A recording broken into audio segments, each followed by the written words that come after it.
I'm still shaking as I type this because I don't even know where to put all of this anger and grief.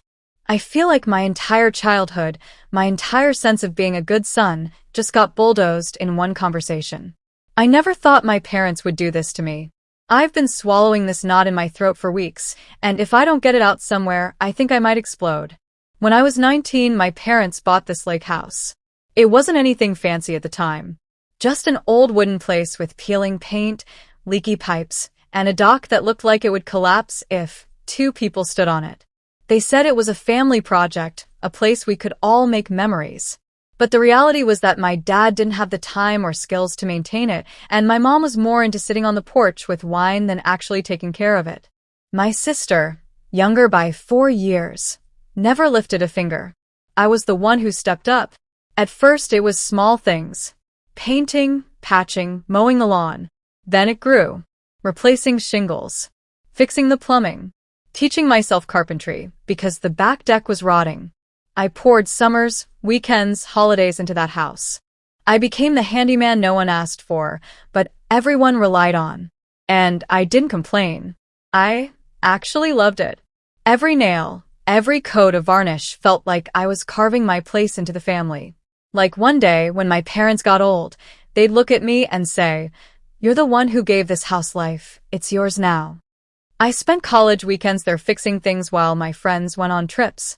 I spent my 20s dragging my tools back and forth while my sister spent hers traveling and partying.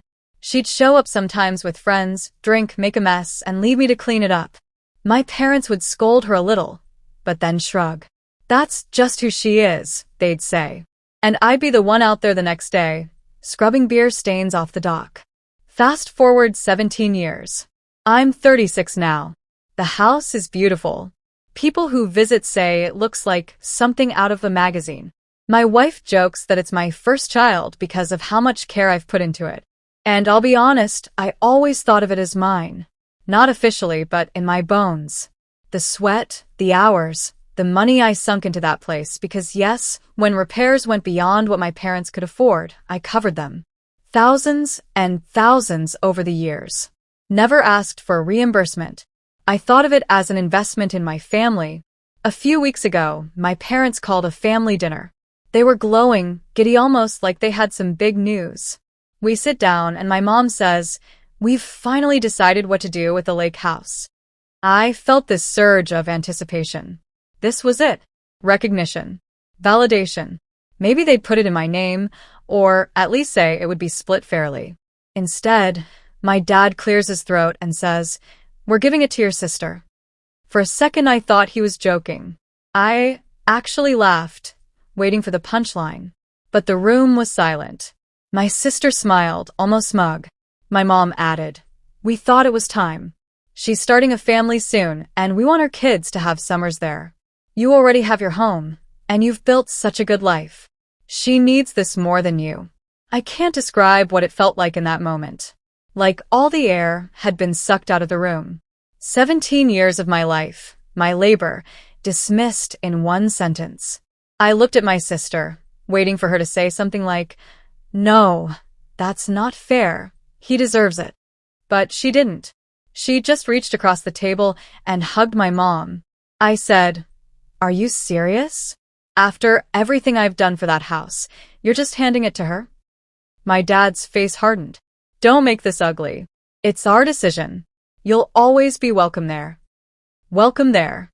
At the house I kept alive. At the house I built with my own hands. As a guest. The fight that followed was the worst I've ever had with my parents. I listed everything I'd done. Every roof repair, every pipe replacement, every holiday weekend I sacrificed. My mom waved it off like it was some hobby I'd chosen. She said, "Well, you like that kind of work. It's not fair to hold it against us now." My dad said, "You've benefited too. You've had years of enjoying that place." I felt like I was talking to strangers. The climax of it all came when my mom said, "We'd like you to come to the celebration next month. We're throwing a little party to toast her new ownership." I swear to God, my vision went red. Celebrate? They wanted me to raise a glass while they handed her the keys to the house I poured 17 years into. It was like they were asking me to applaud while they spit in my face. I stood up, shaking, and said something I never thought I'd say. If you go through with this, don't expect me at that party. Don't expect me at birthdays. Don't expect me at Christmas. Because what you're telling me is that I don't matter to you. That my work, my love, my sacrifices mean nothing. My mom cried. My dad called me selfish. My sister said, "You need therapy if you think a house matters this much." I walked out. Since then, my phone's been blowing up. Half my family thinks I'm overreacting. That I should just be happy for my sister. That it's just a house. But the other half, the cousins, the uncles, say they can't believe what my parents did. They've all seen me out there every summer, hammer in hand, sweating while everyone else drank beer on the porch. They know. I don't know where to go from here. My wife supports me, but I can see the toll this is taking on her too. She says maybe it's time we go no contact, or at least low contact. But that thought kills me because I always wanted a close family. I worked so hard to keep that house alive because I thought it meant we'd all have a place to come together. Turns out it was just a stage for my sister's perfect family picture. I can't stop replaying it in my head. Every nail I hammered, every leak I patched, every dollar I spent, all of it leading to me being told I should be grateful to be a guest in the place I bled for. I'm angry. I'm heartbroken. And the worst part is I still love that house. I don't know how to untangle myself from it. It's in my bones. But so is the betrayal. If I show up to that party, I'll die inside. If I don't, I'll be the villain of the family. Either way, I feel like I've already lost. That's what betrayal feels like, I guess.